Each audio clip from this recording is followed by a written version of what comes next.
বন্ধুরা, কেমন আছো? ম্যানলি একাজ ব্লগারে তোমাদেরকে স্বাগত। আজকে চলে এসেছি নিজের মনে কিছু অনুভূতি শেয়ার করতে। কিছু খারাপ লেগেছে, কিছু ব্যাপার, কিছু কথা ভালো লাগছে না, মনটা খুব খারাপ লাগছে।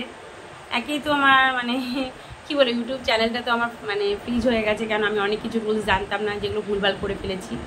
সেটা একটা তো বিশাল বড় কারণ।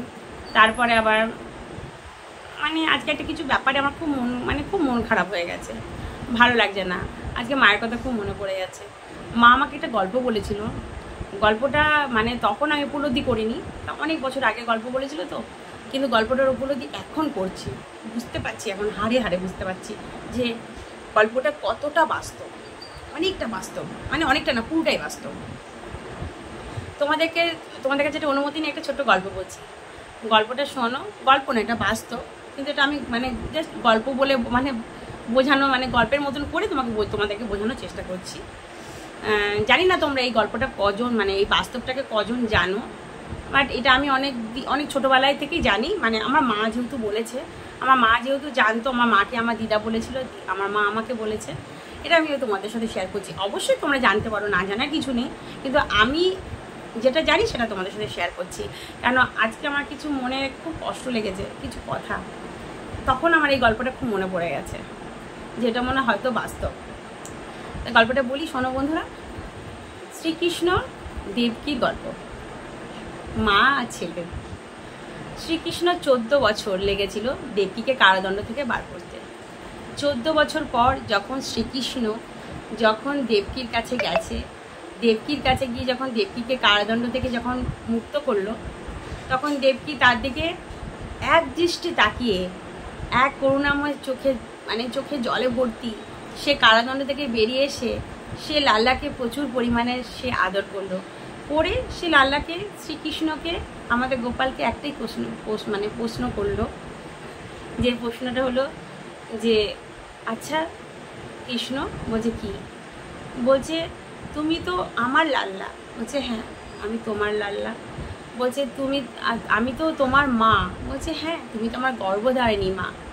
বলছে তাহলে আর তুমি তো ভগবানের এক স্বরূপ। বলছে হয়তো না, হয়তো না, তুমি তো ভগবানের এক স্বরূপ। আচ্ছা তোমার তাহলে কেন লাগলো 10 বছর আমাকে, এই 14 বছর আমাকে ছাড়াতে কারাদণ্ড থেকে? 14 বছর কি কম? তখন শ্রীকৃষ্ণ না মিষ্টি একটা হেসে একটা কথাই বলল, মা তোমার আগের জন্ম বলে কিছু জিনিস মনে আছে, বা তুমি বিশ্বাস করো? হ্যাঁ, কেন করবো না, নিশ্চয়ই করি।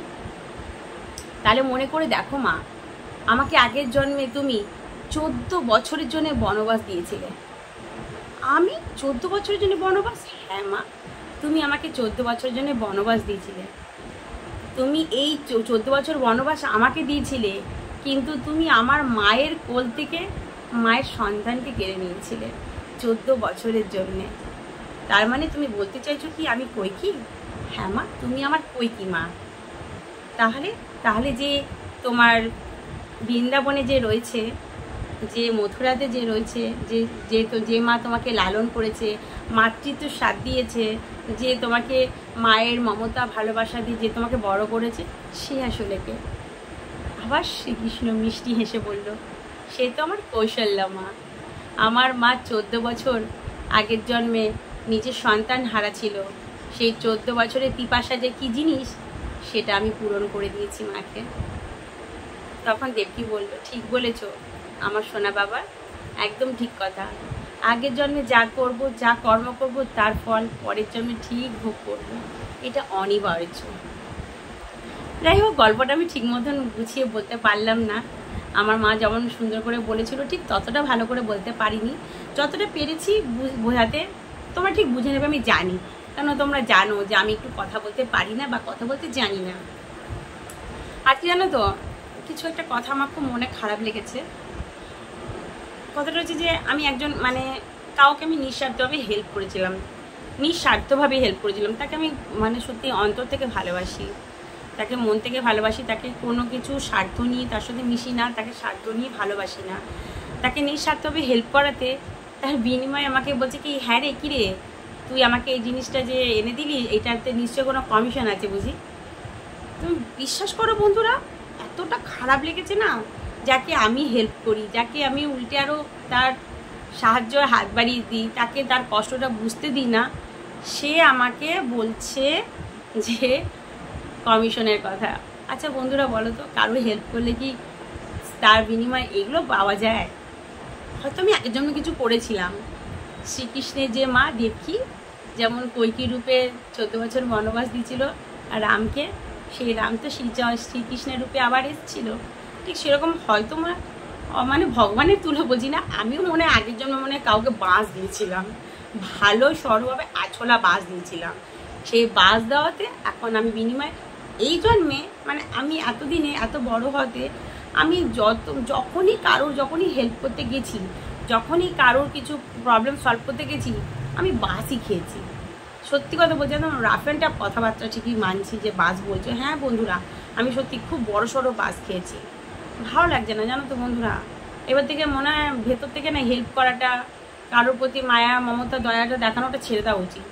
ঠিকই বলে যে নিজে থাকো, নিজে একা থাকো, নিজে একা থাকতে দেখবে নিজেকেই প্রিয় মনে হবে, আর কাউকে দরকার লাগবে না। এটা বাস্তব। এটা ফেসবুকে আমি দেখি যে এরকম কিছু কিছু মানে স্ট্যাটাস ছাড়ে, আমি ভাবে এগুলো সব বলে ঠিকই, কিন্তু মন থেকে কিছু হয় না। না বন্ধুরা, ঠিক কথাই বলে। একা চলতে প্রথমে একটু কষ্ট হবে, ধীরে ধীরে কিন্তু অভ্যাসে পরিণত হয়ে যাবে, তাই না বন্ধুরা? যাই হোক, অনেক গল্প করলাম, অনেক কিছু বললাম।